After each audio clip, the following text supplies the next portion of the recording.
A good Erev Shabbos, everyone.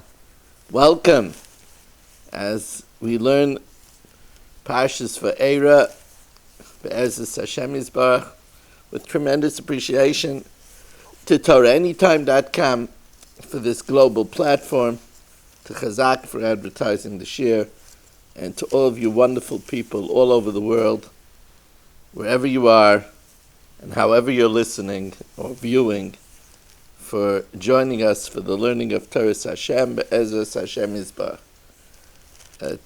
Tonight, our shir is sponsored, and I want to thank you for getting it to me early in the week so I could also record it for my subscribers, by Samuel Jakubovic, Shmuel Jakubovic, Lili Nishmas, his father, Menachem Tzvi ben Chaim Yeshua.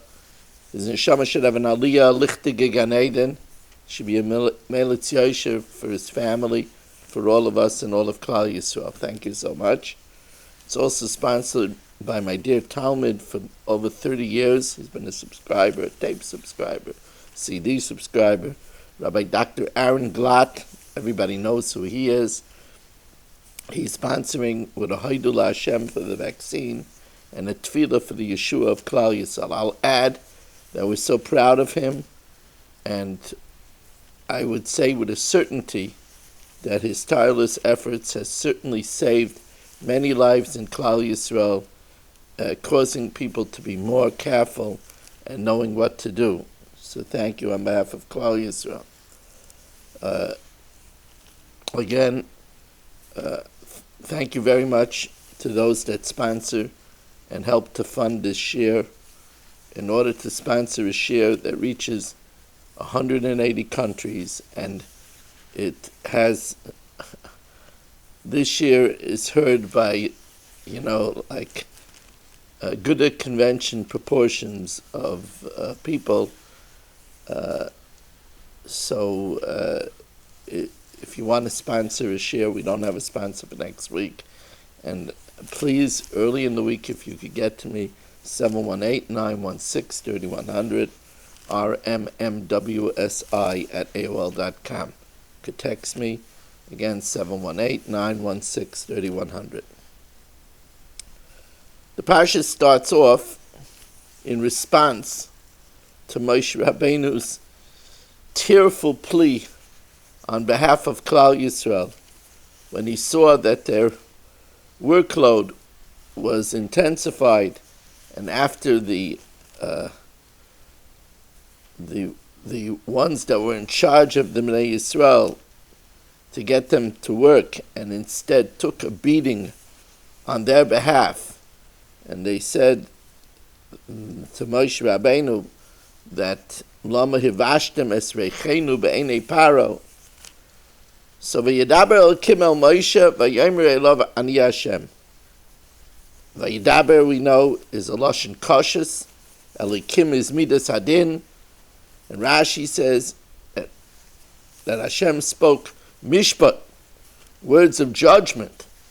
Al shehik shel because Moshe Rabbeinu spoke so strongly. V'lama hariosa la'amazeh, and therefore Rabbeinu Ephraim said that Vayidaber Elohim, that the name Elohim is a noitrikin for Amar Lama Hariosa. You said, why are you doing bad? Yoshua Machnisan.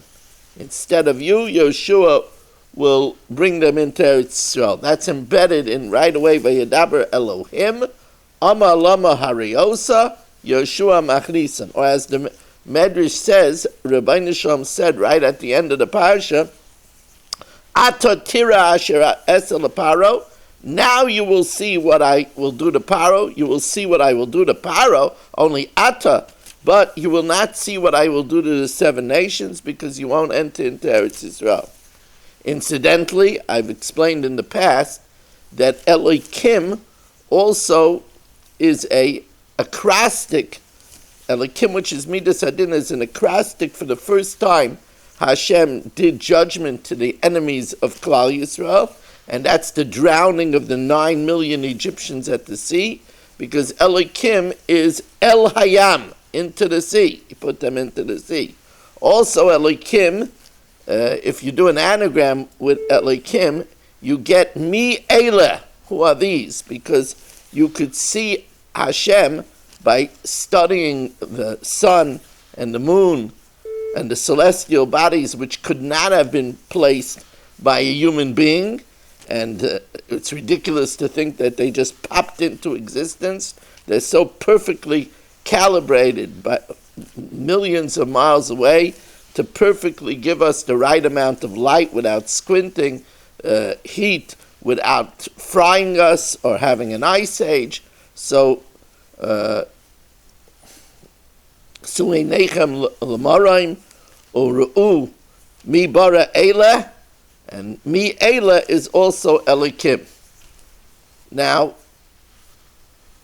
the pasuk goes on to say that Hashem said to Moshe Rabbeinu, I appeared to Avram, Yitzchak, and Yaakov, and I promised them things, and yet Avram Avinu had to go. I told him he would have the whole land, and yet he had to go and pay an exorbitant amount just to bury his wife.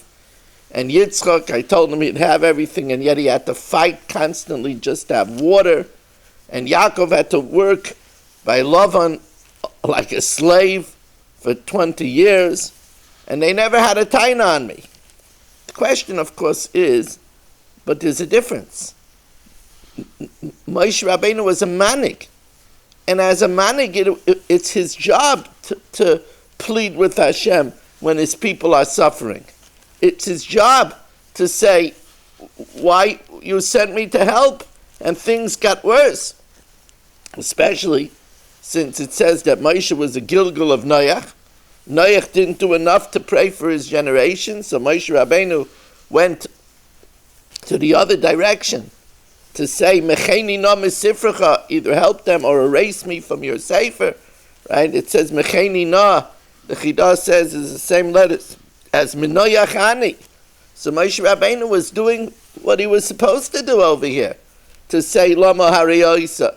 Why are you doing this? As a matter of fact, in an amazing gematria, it says that Hashem said, I appeared to Avram, Yitzchak, and Yaakov Bekel Shaddai. Bekel Shakai. Kel Shakai is exactly the gematria 345, which is the gematria of Moshe Rabbeinu. Moshe is 345. So Moshe Rabbeinu felt that it was his essence. What does Kel Shakai mean? The Misha Amar La'olam Dai. Hashem, who said to the world, enough, stop. Right? Otherwise it would have kept on growing and growing. Taima L'tzaraseinu Dai. Say that our suffering is enough. So Moshe Rabbeinu felt that was his essence, to say it's enough. So why was there a taina on Moshe Rabbeinu? It seems to be Moshe Rabbeinu did right. The answer is it's not his pleading on behalf of his Klal Yisrael, but rather the word selection. In life, word selection is very important. And here Moshe Rabbeinu made the grievous error of saying, Lama Hare Osa. Why did you do bad? The Rebbeinu Shalom never does bad.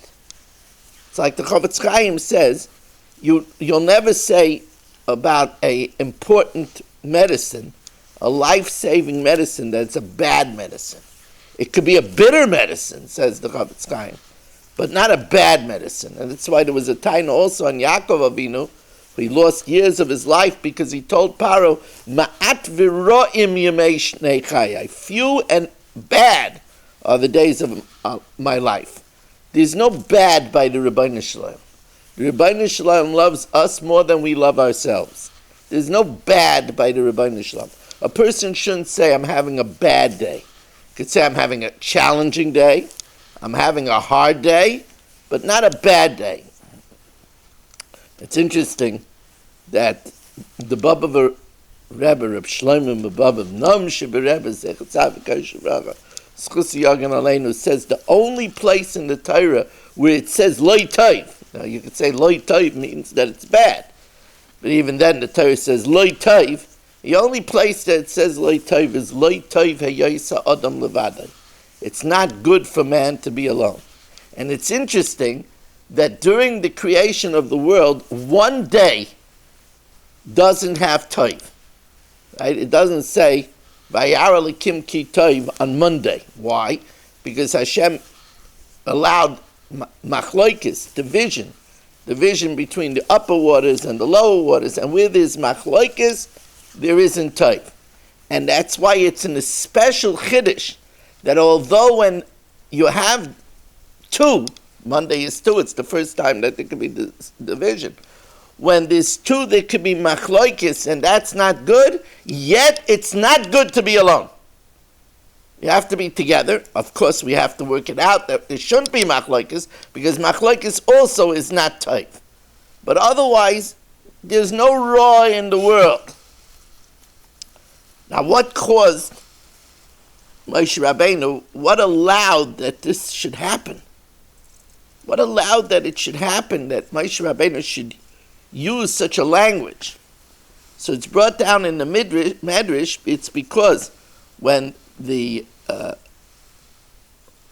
capos, so to speak, but not in a derogatory term, like some of the capos at the time of Hitler, Yamach Shemai, but the overseers, the Jewish overseers, because they were righteous. They took beating upon themselves instead of beating the Bnei Yisrael. Amongst them were Dasan and Aviram. And they said, Lama hivashtem es reichenu b'einei Paro. Why did you cause us to stink in the eyes of Paro? Now Moshe Rabbeinu was just doing the mission of Hashem. And the Eitz Yosef says that Moshe Rabbeinu got angry. Once he got angry, then Eitz Yosef says, Bolidei kas, bolidei tos. Once you get angry, you make mistakes. That's what he says. And that's, by the way, why we daven in the morning, V'harchikeinu me odam ra u me chava ra. Distance us from a bad person, a bad friend, because even just the idea that a person might make us angry, because it's likely that a bad person is going to make us angry. A person becomes angry, they start making all kinds of mistakes. And that's something important to remember about in Shalom Bayis. When you're angry, don't start pontificating and making statements. Because if you're angry, you're not thinking clearly, and you're likely to make big mistakes in what you say. It's interesting, talking about anger and avoiding it. There's a fascinating gematria in the Likutei Levi Yitzchak. Later on in the Parsha, it says, V'nei Koirach, Osir v'Elkanah v'Ev Yosef. And we know that these three men were on their way down to Gehenna. They were already swallowed up.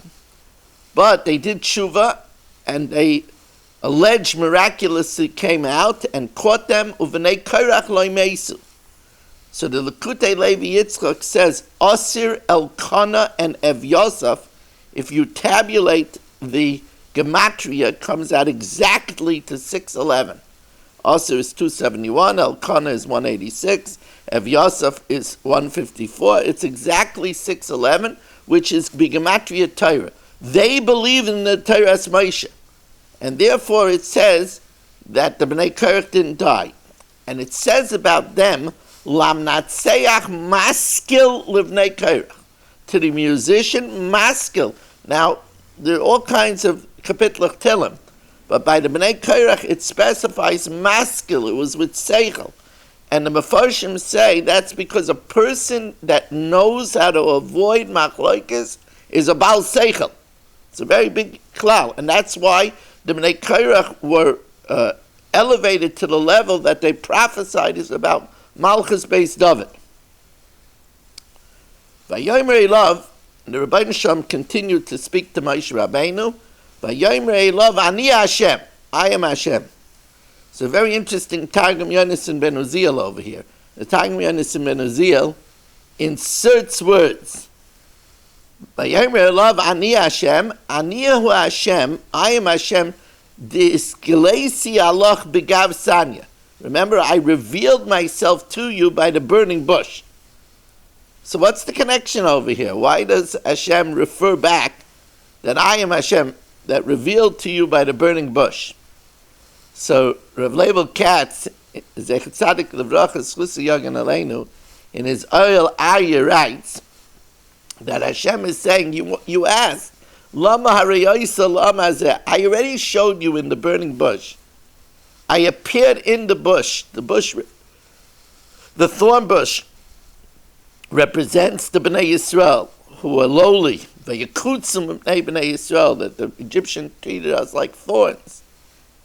And I was in the bush. I was burning with Klal Yisrael. Imay Aneichi B'tzara.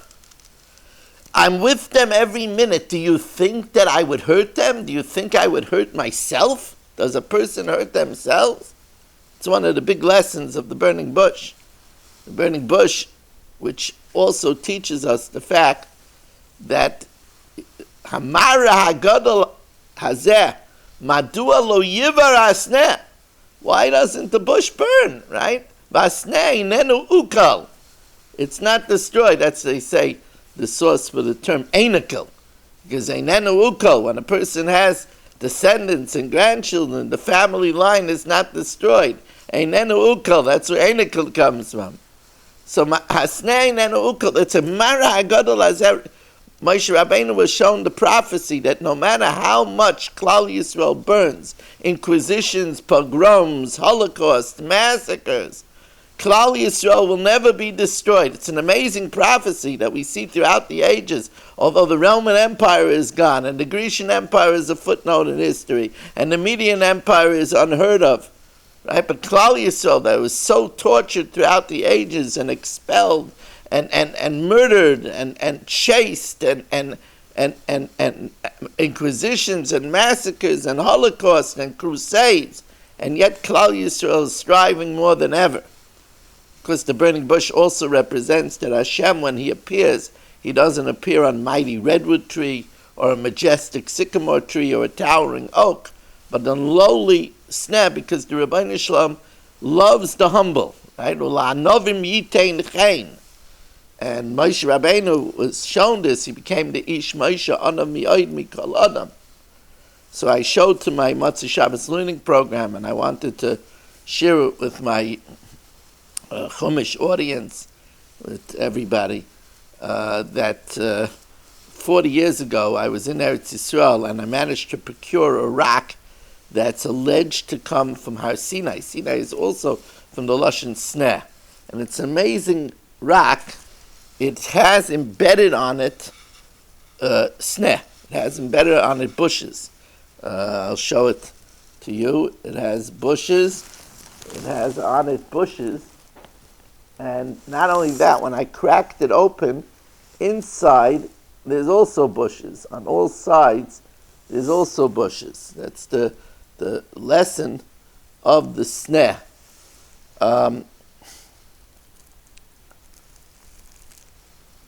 Vaeira Avram vel Yitzchak vel Yaakov.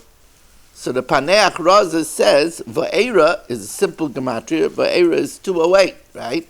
Vav is 6, Aleph is 1 is 7, Resh is 200. That's 207, and Aleph is 1 is 28, which we all know is the gematria of Yitzchak. So the simple understanding would be Vaeira el Avram. When Hashem appeared to Avram, Vaeira Avram be'Eloheinu Mamrei, that's when He told him about the birth of Yitzchak. However, the Paneach Raza says that in order to facilitate an early exit from Egypt, and not after 400 years, which endangered Klal Yisrael to sink beyond the 50th degree of Tumah, one of the Avos HaKadoshim had to give of their name. Now, Avram, if he gave of his name, it would hurt his fact that he's an Avamoin Goyim. And also Avram had the very important gematria of 248, Ramach Evorim and Ramach Mitzvahs. Yaakov, if he would give it up, he would become Akev, the heel. So Yitzchak was originally Yud Sin Ches Kuf, and he demoted himself to Yud Sadik Ches Kuf. The difference between Sin and Sadik, Sin is 300 and Sadik is 90, is 210, and that's why we were able to go out after 210 years. Now, we already said that Kel Shakai is gematria exactly Moshe, and I think that besides the pshat that I said earlier, that Moshe Rabbeinu thought that it meant that he should taina that Misha Amar La'ilam Dai Hu Yomer L'Tzarasenu Dai. It also is probably a remez to El Shaddai, and Shaddai is a breast, Shaddayim, that Moshe Rabbeinu would nurse miraculously the breast of his mother Yocheved, who was almost 131 years old, and would not, even though he was in the Teva and he was starved, would not nurse from any of the Egyptian wet nurses, because Pesha Asad L'Daber Al Shchina Yoinek Min Atameh. Also, you should realize that on our mezuzahs, on the portal of every room of our house, is the Shem Shakai. Now, besides the fact that it stands for Shomer Dalsis Yisrael, that Hashem guards the doors of Yisrael, but also we have on the portals of our home the message Misha Amar La'olam Dai, that we should be satisfied, right? We said the bracha of giving tzedakah is Varikoyse Lechem bracha ad beli dai, ad sheyivlu sibseisechem meloimer dai, that we should weary from saying it's enough. I Baruch Hashem, Sabenu, I'm satisfied. Like Yaakov said, Yesh li kol, I'm satisfied with what I have. Probably that's also the reason why the breasts are called Shaddayim, because in the breast are perfectly enough to feed the child, everything that the child needs. Ushmi Hashem lo noidati lahem. Hashem said to Moshe Rabbeinu, I didn't give them the realization of Yud Kei Vav Kei. You understand the concept of Hu Hayoh Yiveh, that when something happens, you have to take the past and the future into account. Like over here, as it's brought down, that the Jews that were suffering in Mitzrayim were suffering because they were a Gilgal of the Dor HaFlaga, of the wicked Dor HaFlaga. And the fact that I caused them the suffering in order that they should be able to go out earlier, or that this generation should be able to go out 190 years earlier. The Kushi Hashibud, the suffering, allowed that they should go out earlier. So it's when you embrace the past and the future that you should understand why this is happening.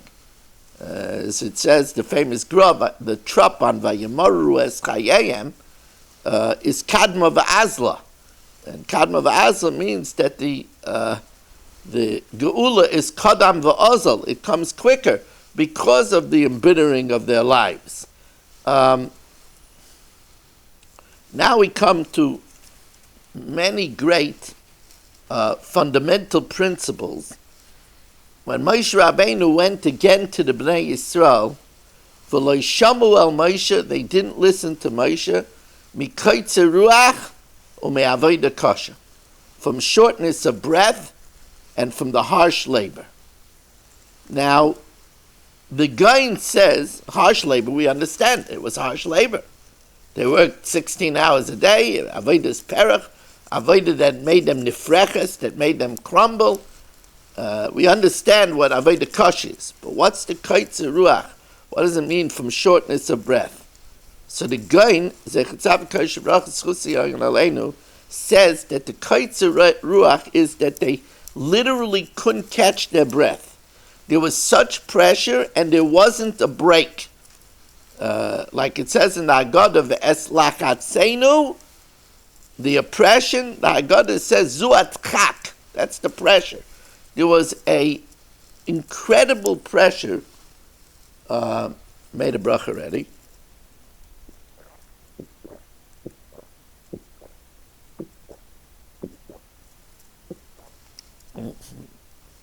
There was an incredible pressure on the Bnei Yisrael.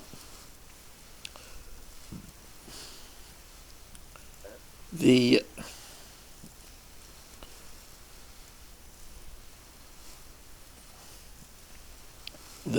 Haflah says that it says perech twice. The gematria of perech is 300. It says it twice to tell us that every Jew had to make 600 bricks a day. It's inconceivable. It's mamish. And if they were short a brick, they had to put a child instead, bury him alive in the walls of Pithom and Ramses. That's what a brick is called, levanim. So instead of levanim, labanim, they took a child. Maybe they made the parent pick the child. So imagine the pressure that they couldn't fall short. They couldn't take a break. There wasn't a moment to breathe. And that's a terrible oppression. And that's, by the way, our first lesson from this. The importance of giving people a break. A husband has to see that his wife takes a break. She's busy the whole day, non-stop, with the children, with getting the house in order, with doing the laundry. No break. A husband has to bear in mind, he has to help, that his wife should be able to sit down, to take a break, to be able to read a little bit, to take a bath, to take a break. It's so important. Same thing is true. A husband comes home after getting up early in the morning and learning and a commute and working nonstop and a commute back. He needs a break when he comes home, a little break. The break that's why reset is a very important part of the cheder, of the yeshiva structure. Children need a break. When they get older, even when they're younger, sometimes the yeshivas, they make a mistake that they don't have a connection between the limudei kodesh and the limudei chol, so that there's a social studies test which needs a lot of memorizing at the same time as there's a faher. And the children, they don't have a break. There has to be a break. Otherwise, you know what it is? It's lachatz. And when the children's learning become a lachatz, then they don't love learning. That's a terrible thing. It's a terrible thing. It's a big pshia if mechanchen are not careful with this. Now,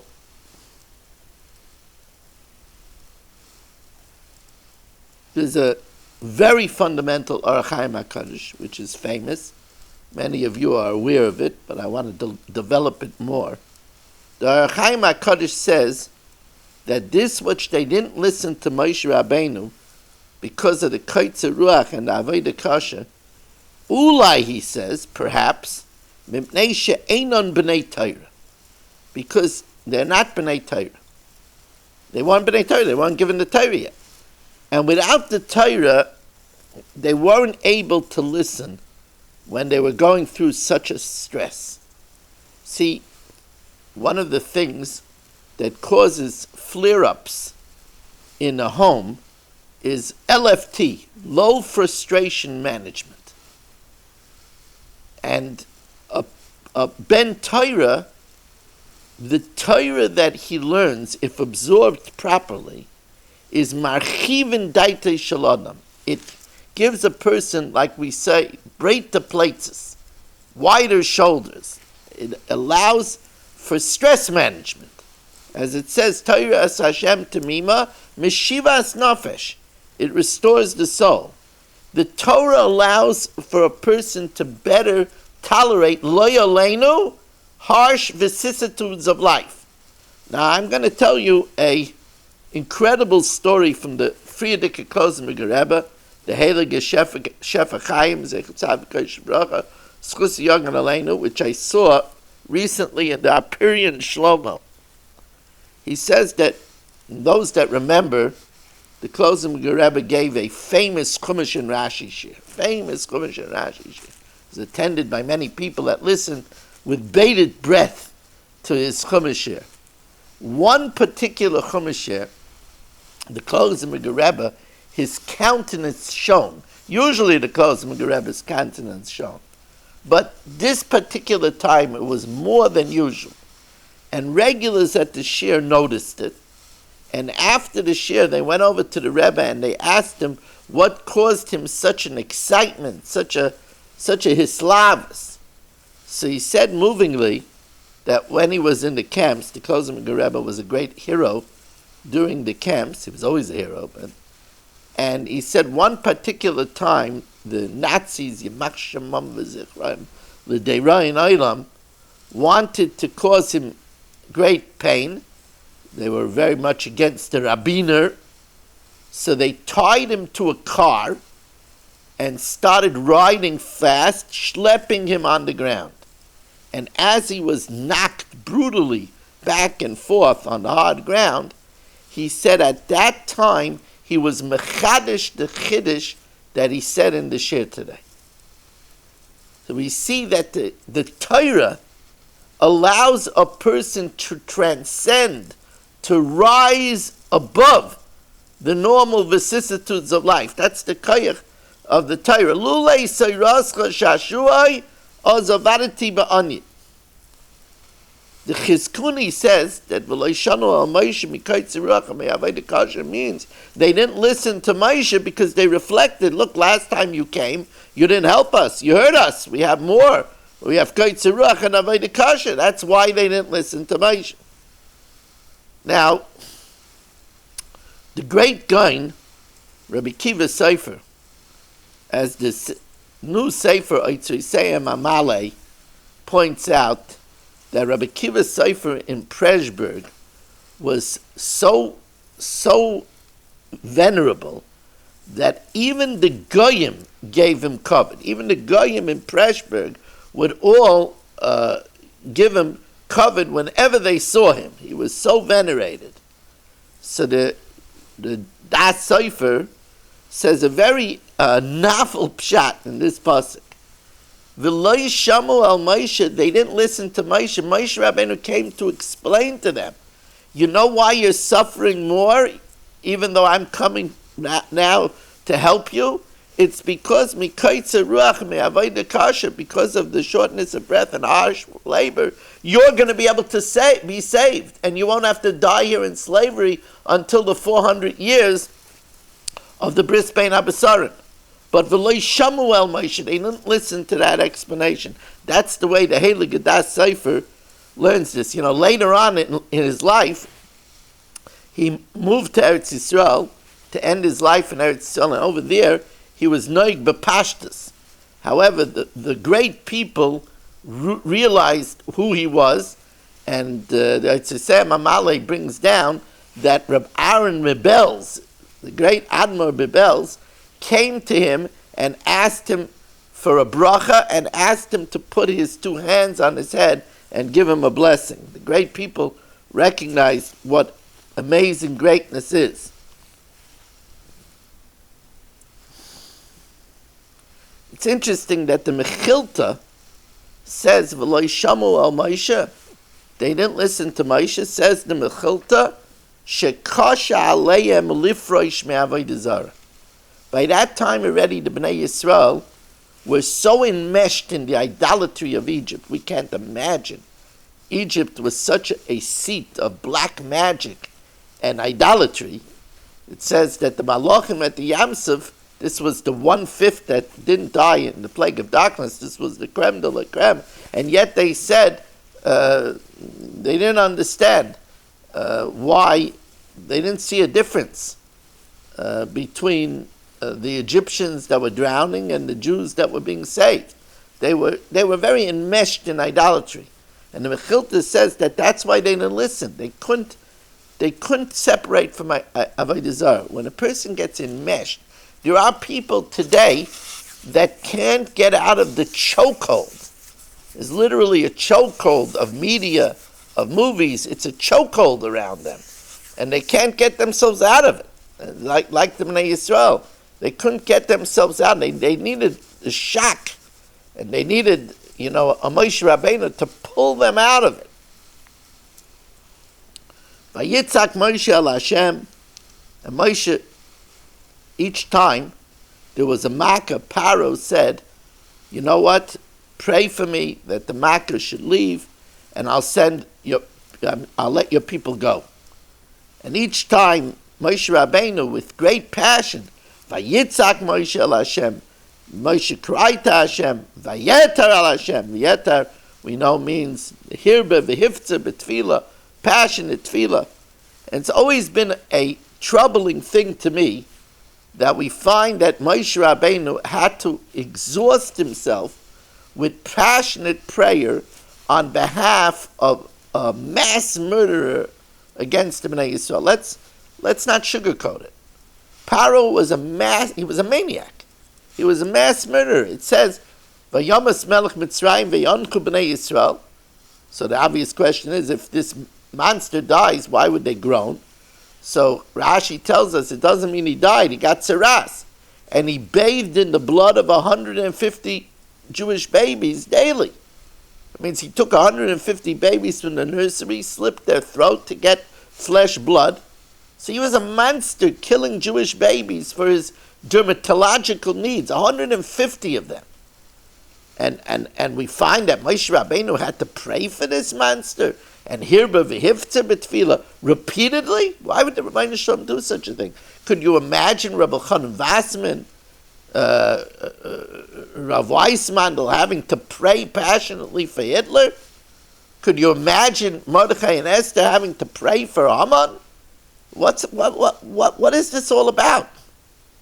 So I had thought for many years that this is the way the Rebbeinu Shalom prepares a manig, a leader, to be able to serve Klal Yisrael.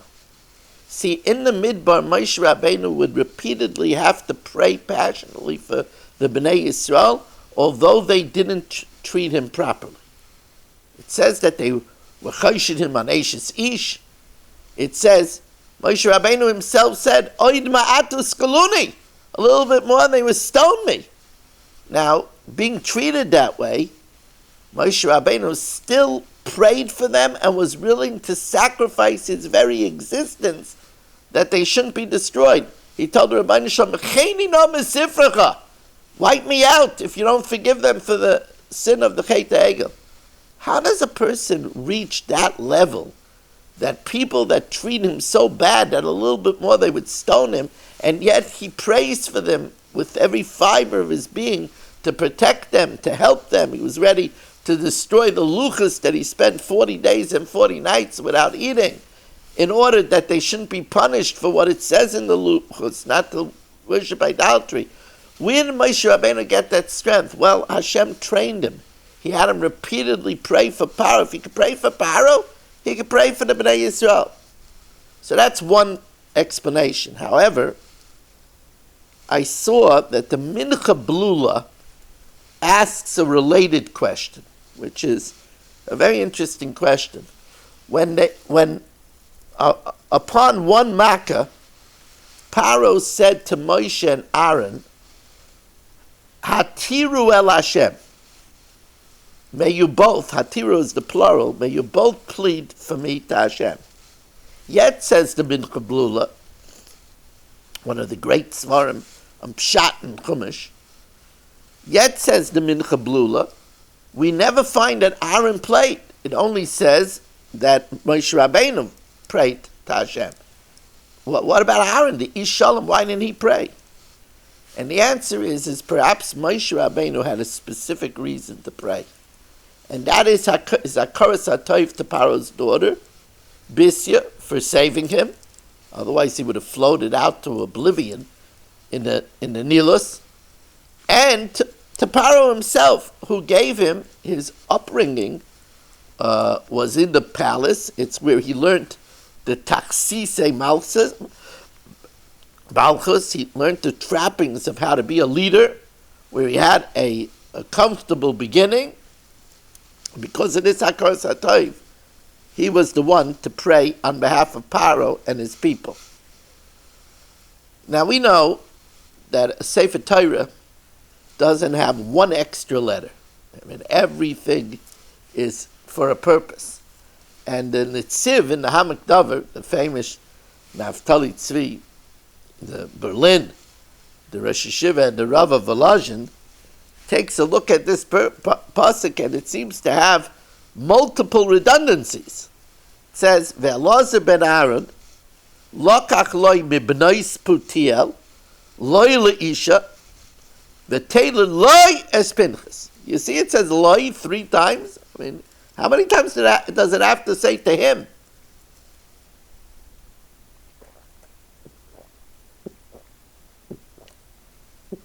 Let me repeat that to you again. The Elazar ben Aaron, lokach loy mimnois petio, loy leisha, vateled loy es Pinchas. Why does it have to say to him so many times? So the Netziv, in his great wisdom, he writes that it says loy gimel pamim because the wife of Elazar, the daughters of Yisro, the wife of Elazar was very dedicated life, was very dedicated to her husband. She was a real Ezer. And in that marriage, she had a child like Pinchas. That's the lesson. It says loy 3 times because the way a wife is an Eishes Chayil to her husband has a direct result on how her children will turn out. Isha Kasheira, right? It's an Isha Kasheira, Isa Ritzayin Baila. She's dedicated loy, she's a helper to him, and that results in a child like Pinchas. It's a tremendous lesson for wives and how we should teach our daughters the importance of being an Ezer. Now here we're going to have a question which is like such an obvious question. It's such an obvious. I mean, if you don't have an answer for this question, you don't understand how to read the pasuk. It says, "Ki yadaber aleichem Paro," when Paro speaks to you and says, "Tnu lachem moifes," give for yourself a wonder. Now, that doesn't make sense.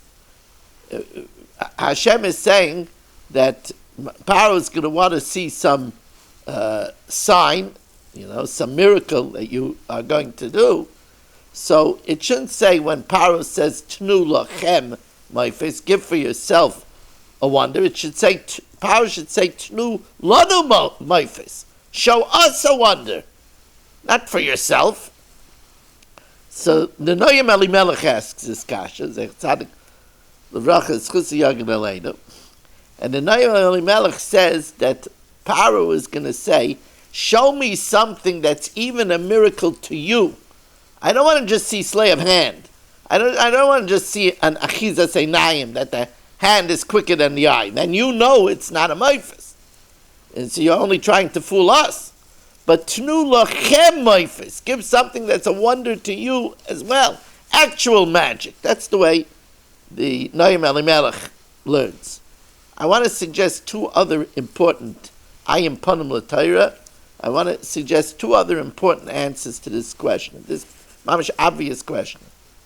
The first one is Paro, we have a klal of niba ve'eni yodea ma niba. He prophesied and he didn't know what he was prophesying. Tnu lachem moifes, he's correct, that these miracles that you show is really for you. Because remember, Hashem said to Moshe, because you speak Lashon Hara on the Bnei Yisrael, and you said, V'hein lo yamirnu li v'lo yishmu, because they won't believe me and they won't listen to my voice. Initially, the Bnei Yisrael did. So the matter turned into a snake and chased Moshe Rabbeinu because he acted like a snake, speaking Lashon Hara. And his hand turned into tsaras, Yodem, right? His hand was white like sheleg, because tsaras is a punishment for Motzirah. So it was actually true that it was Tnu lachem moifes. It was a miracle for you. That's one answer. The second answer is that in reality, the miracles were for the Bnei Yisrael. The lessons were lost on the Egyptians. They would all go to a watery grave. The lasting miracles were always for Klal Yisrael. Tnu lachem moifes. When the Tzach Hadash Ba'achav was embedded on the Mata Shel Moshe from twilight of the 6th day of creation, that's because, not for the Egyptians, they would die, they would perish. It's for us that we say it in every generation throughout the millennia by the Seder, Dam Tzvardei Akinim, when we learn Shmos, right? Like it says, Laman tesaper ba'oznei bincha ben bincha is asher salalti b'Mitzrayim. How I mocked them. It's not for the Egyptians. Tenu lachem moifes. Loinachai lasois kain. It's not proper that you should do this.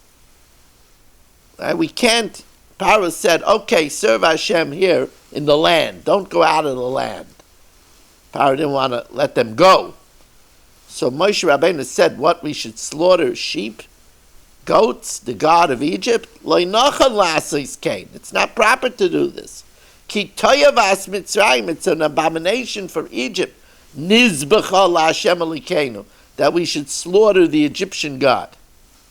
The Chassam Sofer says that we see from here an important lesson, and that is we should be concerned ma yoimru hagoyim, even though there's nothing to it, but we have to be concerned what the goyim are going to say.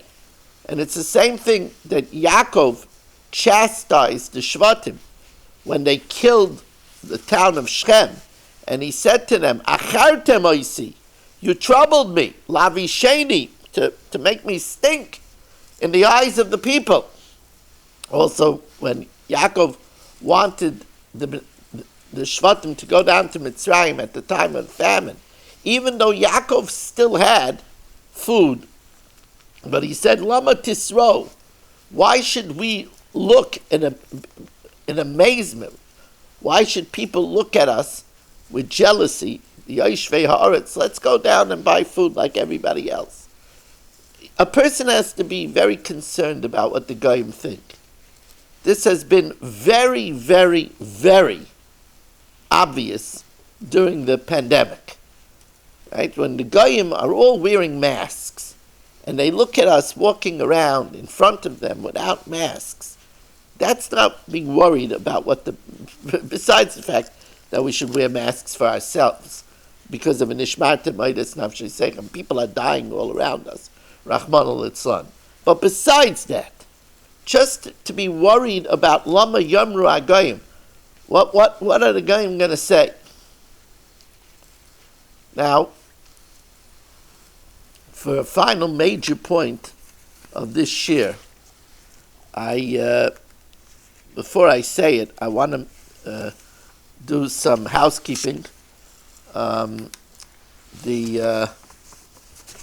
First of all, people say they remember when I gave the shir Tuesday by Rabbi Landau, they were able to hear the shir earlier in the week.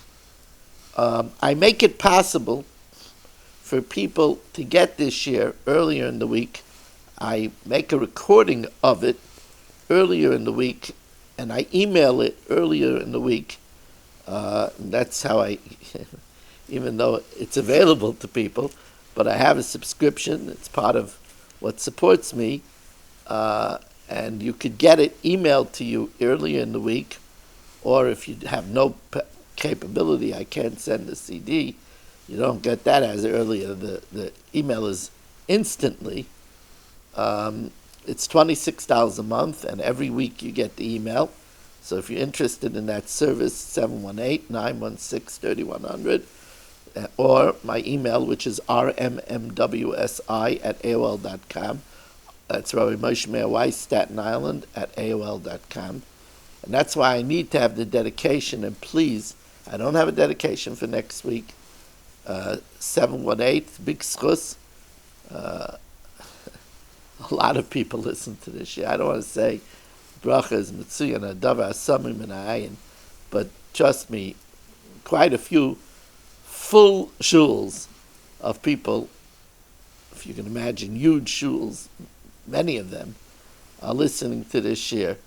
If you would like to sponsor, please call me at or text me at 718-916-3100, and try to do it early in the week, like Motzei Shabbos, Sunday, 718-916-3100, rmmwsi@aol.com. Thank you very much. So we know that what turned the tide in Egypt was V'gam ani shamati esnakas b'nei Yisrael. I heard the cries of the Bnei Yisrael, the koyach hatfilah. So first let me share with you something that Rav Chaim Soloveitchik writes in Hilchos Tefillah, which I think is such an important, it's a game changer in understanding the minimum of what we should accomplish in our avodah of tefillah. Remember, tefillah is work. Eza avodah she believe every yomer zu tefillah. In the avodah of tefillah, it's very important. Says Reb Chaim, what does it mean kavana in tefillah? So he says the pashtus of kavana in tefillah is to understand what the words mean, right? Mizmor l'saida, a song of thanks, right? Ashrei Yoshrei Veisecha, fortunate are those that merit to sit in your house, right? Ki l'shvascha kivinu kol hayom, for your salvation, I hope every day, right? To know what it means. But says Rav Chaim, even if you don't have kavanah in what the words mean, you're still yotze. But there's a different kavanah that's indispensable. And that kavanah is that you're oimed lifnei HaMelech, that you're standing before Hashem. If you don't have the kavanah that you're standing in front of Hashem, you're just talking to the siddur and you're spacing out, you're a space cadet. He says that's misasek. Then you're not even davening. And then you're not yotze. That's why it says on so many Aron Kodeshes, da lifnei mi ata mispala. Da lifnei mi ata oimei. Know before whom you're standing. You know what misasek means? I actually had a example of this Shabbos. I can't get up on my own Shabbos morning, so I have a smartphone that I set both for in the morning to get up. I set it for 5 to 8, so I should be able to get to davening at 8:30 on time. And I set it also in the afternoon to ring after my Shabbos sleep. And I put it far away, that chas v'shalom I shouldn't turn it off. But it's on like a stand in the bedroom. And I thought that there was a different yarmulke on the stand. It was very dark in the room, and I put my hand down, and it looked black. It looked like my velvet yarmulke. Instead, my hand touched the phone. Now, the way these new phones work is if you touch it, it goes on. So right away, I pulled like electric shock. It turned on the phone, like it lit up. Normally, if you do some Issa Shabbos, you have to write it down. You have to bring a Chat Shmeina. But this was misasek. The Gemara says, if you meant, what's misasek? If you meant to pick something up, and instead you pulled out a piece of cabbage from the ground, you're not chayiv for kaitzer, because you didn't have in mind at all the malacha of kaitzer. You thought you were just doing hagvah. So here I thought I was picking up a yarmulke, not turning on a phone. Right? That's misasek. So the Reb Chaim says, if a person is sitting and saying the words, but he doesn't even have in mind that he's talking to Hashem, that's misasek. He's not even davening. He doesn't have in mind to daven. Very important thing, and that's why we do things to jog us that we're talking to Hashem. We take 3 steps forward. It's very important to focus. I'm taking 3 steps forward because I'm going into the palace of Hashem. We bow down. I'm bowing down to Hashem. Right? These chitzonius, these outward motions, amaris as a primus, that we shouldn't forget. We're talking to someone. But let's not at least work on the aleph phase of tefillah. Now, talking about tefillah, I want to share with you also something that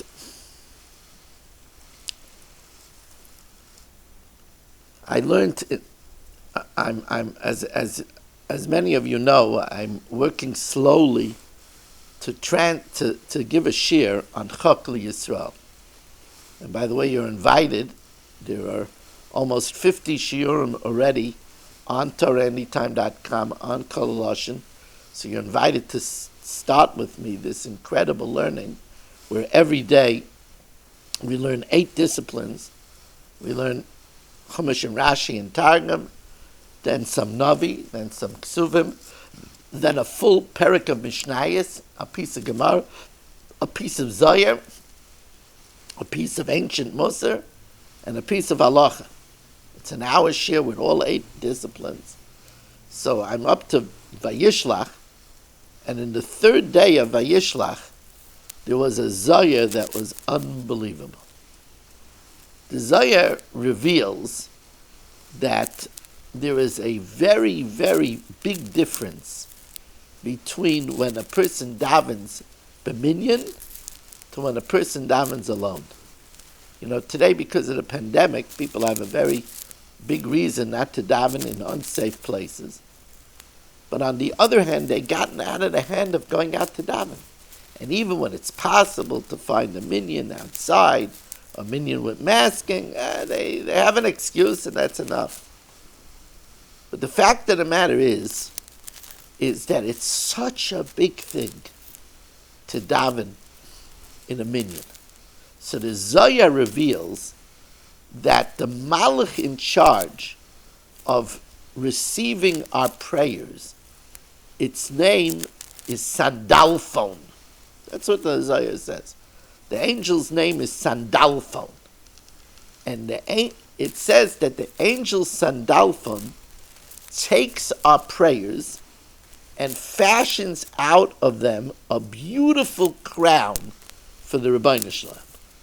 That's what we say in Adam's Miras, Tfilasi Tihi L'Roishcha Ateres. My prayer should be for your head, Hashem, a crown. Now, the Zohar goes on, the Heilige Reb Shimon Bar Yochai goes on to say that there's a big difference between when a person davens in a tzibur or a person davens alone. Because when a person davens in a tzibur, a crown is fashioned from the tefillah of the tzibur, which says the Zohar has kama gavnin, has many shining colors. As the Mefarshei HaZohar say, because some people daven in the tzibur b'simcha, some people daven with kavana, some people daven with emotion, some people daven for others, right? So the crown has many colors. It's a real beautiful crown. While if a person davens by in kaisel at home by yechidus, the crown is only from one color, from one type. It's not so beautiful. Now this, of course, is besides the other reason, and that is when we daven by in kaisel at home, we don't know if Hashem listens. The only time Hashem for sure listens is Aseres Yemei Tshuva, Dirsha Hashem B'imatzo. And then he's always found. But otherwise, it might not be. But when we daven b'tzibur, the tzibur schleps up our prayer. Tzibur, which is tzaddikim beitin and Meshayim, the tzibur always schleps up our prayers. It's always accepted. Padol b'shalom nafshi ki barabi bo yimadi. Hein kael kabir lo yimas. Hashem never detests the tefillah of the many. Now, I saw amazing thing about Rav Pinchas Chaim Scheinberg. Amazing thing, it was his custom that in yeshiva for many years, even till his old age, he davened all the tefillahs for the Amid himself, both on the weekdays and on Shabbos. Amazing for an older man. Amazing Mesiras Nefesh. And they give all kinds of reasons why he did it. Some say he did it because it says that if you daven and you don't have 9 people responding properly, then it's carved to being a tefillah levatala, and therefore the Mishnah Berurah suggests that the one that davens for the Amid should make it tonight, and his tefillah should be in the dava. So he wanted to do it to make sure this was done properly. And another time, he told people that he davens because if you have a choice to speak to Hashem either 3 times a day or 5 times a day, so wouldn't you opt to speak to Hashem 5 times a day? So that's why he wanted the 2 chazaros as hashatz for himself. Another time he quoted Yerushalmi and Peah that says Kabedas Hashem Mahoincha, honor Hashem with your wealth, Al Tikrei Mahoincha Lamigroincha, from your throat. So therefore he wanted to honor Hashem more with his throat. Others say that the main reason is he was very makbid on the digduk and the pronunciation of the words right. And there were people that didn't daven with the proper, and he didn't want to embarrass them, but he didn't want it to be either not respectful to Hashem, and that's why, in order not to embarrass people, that's why he did it that way. I mean, look at what's in Tefillah. And Rabbi say we are chap by the clock over here. As always, I want to thank TorahAnytime.com and Chazak, and to thank all of you. And please, the way it works with such an audience is each person is mitzarf l'cheshbon gadol. So please, if you've been thinking of maybe sponsoring a share because you've been enjoying this share, please call me 718-916-3100, rmmwsi@aol.com. Thank you for listening, and have a wonderful Shabbos.